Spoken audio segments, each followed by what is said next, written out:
Hello, Nigel here with you, Nigel's Modelling Bench, and it's what is it today? It's Thursday the 30th of October 2025, and I've just had something arrive in the post, so I thought I'd show you what it's all about. So, if you remember a little while ago I did a review of this beauty. This is the Andes Hobby Headquarters M3 M3A1 half track in 1/16 scale, and it really is a gorgeous, gorgeous model. But there is one exception: the tracks. The tracks in this kit are horrible. They come on a sprue. They come in a bag, sellotaped to the sprue, and when they're sellotaped, you can see here that what happens is the horns on the tracks. I'm going to put the overhead light on now because we've got rid of the glossy box. But you can see here the horns have been folded over. Okay, so you can see they're sort of straight here, and then they become folded over here, the same on the other end.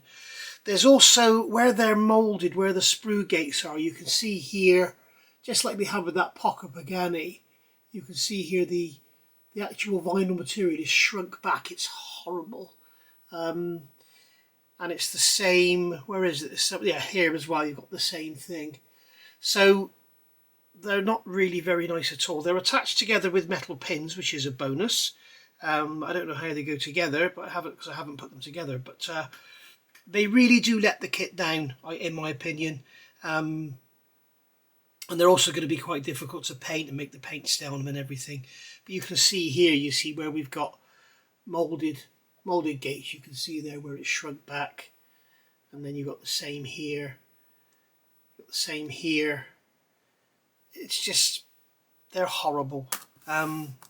I'm really surprised that Andy didn't specify, some sort of plastic, plastic molded, perhaps two pieces of plastic that went together with a joint in the middle or something.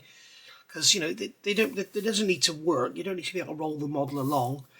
So, obviously, aftermarket companies are going to look at this and think, we can actually do something about this. And AFV Modeller is one company that's done just that.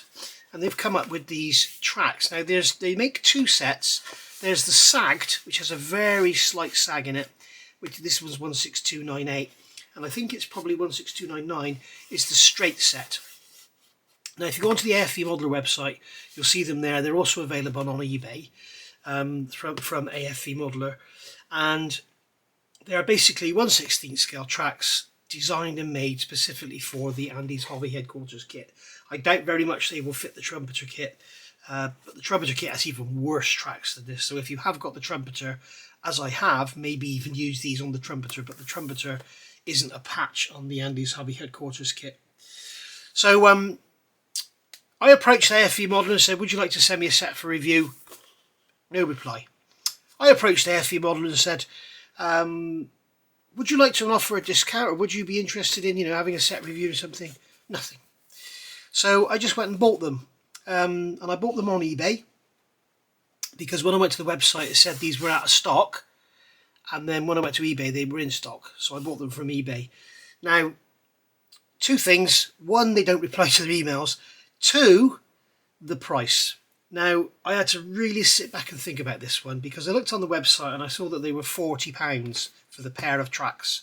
So 2 3D printed tracks, £40. What? That's like a third of the cost of the model. Then you realise it's £7 postage, and then you realise it's all plus VAT. So in the end I got these on eBay, and they ended up costing me £58 for a pair of 3D printed tracks, which is ridiculous. If there's other companies out there that have got 3D printers, they could jump on the bandwagon here and make these for 20 quid and probably make a lovely profit. But anyway, here we are. We get we get a pair of tracks here, and they're 3D printed. Okay, they do come very nicely packaged in these bubble bags, and you can see there's lots of removal and cleanup to do. You basically just come in with your nippers and nip all the bits off bit by bit, and be very careful not to catch any of the horns or anything while you're cutting it. More on that in a bit. But basically they are beautifully done. The resin is all fully cured. There's no glossy bits, which is really nice to see. So, maybe that's where the extra cost comes from. But I think they are extortionately priced, in my opinion. But they are a fantastic alternative to this. When you put them next to each other, you know, especially if you look where the moulding, where the mould gates are, you know, I think they're beautiful in comparison. They are very, very nice indeed. Now then, so that's what you're getting. You've got the 3D printed tracks. You can see the tread is gorgeous. These were actually, I think these were a steel belt, and then they were actually vulcanized, over molded with rubber. So they actually, some people, I know people are going to say, hey, they didn't sag, they were straight all the time. Yeah, well, they had tensioners on the back that would keep the tracks straight, but obviously the tracks would stretch, and over time the tensioner would reach its stop. You will find wartime pictures of M3s with their tracks slightly sagged, so that's why I went for the slightly sagged look.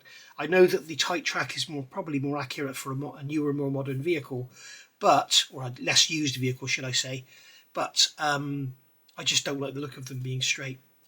So what I've done, these have come this morning, so what I've done is taken one off the fret, so you can see that one here, and they are very, very nice indeed. So you've got the sprocket here, and the idler is going to go here, and then the road wheels will sit down the bottom here. Like I've just noticed, I've got a breakage there. I've broken a piece away. I'm going to have to find that and glue it back in. I've just noticed that. You can see there's a little hole there. Maybe the wheel will cover it. We'll see. I could just put a little bit of super glue in actually just to fill that up. But I did actually manage to catch the horns here. You can see where I've broken a piece out and glued it back in. But that's the beauty of resin, or any sort of resin material, whether it's cast or 3D printed. It doesn't stretch and break, it just breaks. So when you glue it back in, it goes in lovely. But they are, as I say, they are very expensive, but they are very, very thoughtfully made, and they are very well made. There are no attachment points. You can see here on the bottom, there are no attachment points on the inside. So you've got no cleanup or anything to do on there. They're all hidden up underneath, up here. So there are attachment points on the inside of the track there that need to be sanded out. And then there's points on the inside here that need to be sanded out, and then just quickly run over the edges of the horns as well, because you can see, I don't know if you can see in there, but there's lots of connector points going onto the top edge of the horns. And then on the bottom here, I haven't sanded these out yet, but you've got some attachment points on the bottom. But I'm just going to grab a 400 grit sanding stick and just very, very lightly sand away until they all disappear. And you can see here they're all they're all on the edge, just like so. Got some there, so when you actually sand them off, you don't need to worry about the bits and pieces being on the edge, because it all just comes off when it's sanded. So yeah, very, very nice indeed. Really, really nicely done. As I say, expensive, but if you've got the Andy's Hobby Headquarters kit, you'll know how lovely it is, and I think it's worth the investment to end up with a beautiful model rather than a beautiful model with this rubbish on it. So so there we go, that's those. So that has been a quick review of AFV Clubs, or AFV Modeller, sorry, 16298 M3A1 sag tracks. They also do some other bits and pieces for it as well. There's the tension springs and everything, which I don't really think is necessary, and a couple of other bits and pieces as well. I think they'll probably make loads for it, but it's all very, very nice, but it's not the cheapest on the market, let's put it that way. So there we go. So that's been a quick review for you. See you all soon. Thank you for watching. Bye for now.